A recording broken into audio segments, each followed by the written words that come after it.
Hello everybody. I've told you how important your work is, especially during this COVID-19 times. I've also told you that Director Davis knows the hard work that you're doing out here every day.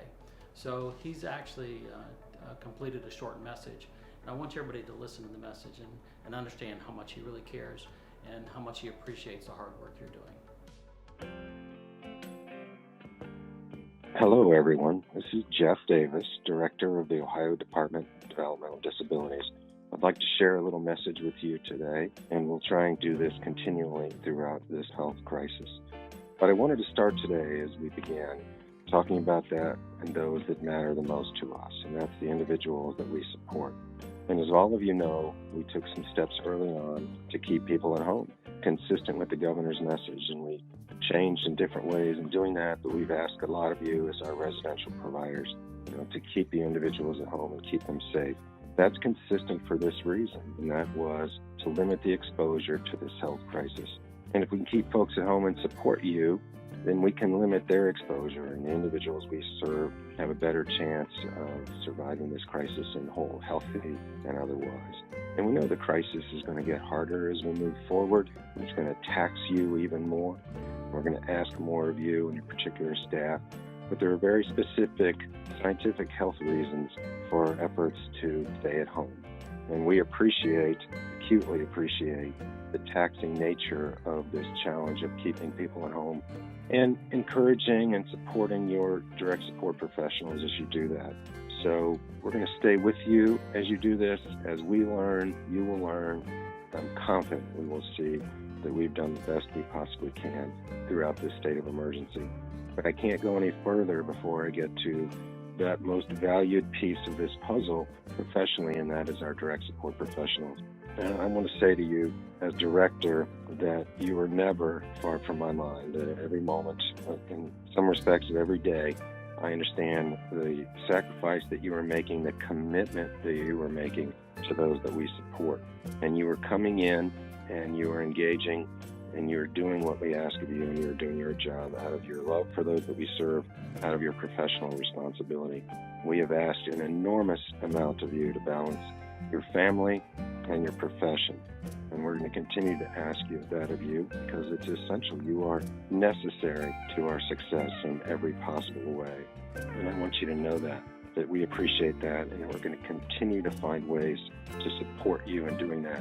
Know that we're with you, and that what you do and the ways that you do it matter the most. And so I ask of you, particularly our direct support professionals, wherever you are, in whatever facet of the provision of residential services that you provide, know that we care about you and that we're with you and that we are trying. We're trying to support you in the best ways that we can. So I want to back up for a moment and give you a sense of what we've tried to do to this point as we move forward. We have waived or relaxed over 30 administrative rules. And while that to you as a direct support professional you may see that or not see that, but the point to that was so that we can increase our flexibility almost immediately, so that we can improve the structure throughout our system, particularly our provider structure, to make sure that we can get paid on time, get paid quicker, that we can hire staff quicker, that we can provide, really it is reducing the regulatory burden on our provider agencies so that we can focus primarily on the health and safety of the individuals we support, and by doing that, to making your jobs as easy as they can be, given the context of our crisis. And so that's our goal. That's what we have done to this point as we continue to try and put that structure in place for when this increasing surge happens of number of individuals throughout our country, but certainly right within our system, right, ultimately that are affected in one way or another. So we'll continue on that, and we'll continue to try and support our provider base in different ways as we go forward in doing that, but knowing that it's ultimately for the individuals and then for you on the ground that are helping, we can make this simpler.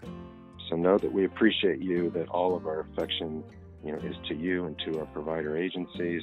As we move forward, we'll try and share more and more the message of what we're doing and how we're doing and how we continually try and adapt to this challenge before us. I know that we're going to together make it out of this challenge make it out. And what I'm seeing on the ground and the kind of creativity and the relationships built, and I can't say this enough to anyone and everyone that is listening to this, relationships matter. Relationships between provider management and direct support, relationships between our counties and our providers, relationships between the state and our county partners. I'm seeing them play themselves out in large measure in ways that I could only hope for, in the way that people are trying to work together and adapt and do this, and we're going to put emphasis on strengthening those relationships and keeping those relationships solid in the midst of all this challenge. So know that we care about you, know that we are always thinking about you. I will continue to communicate with you in messages like this regularly, and we will find other venues and creative ways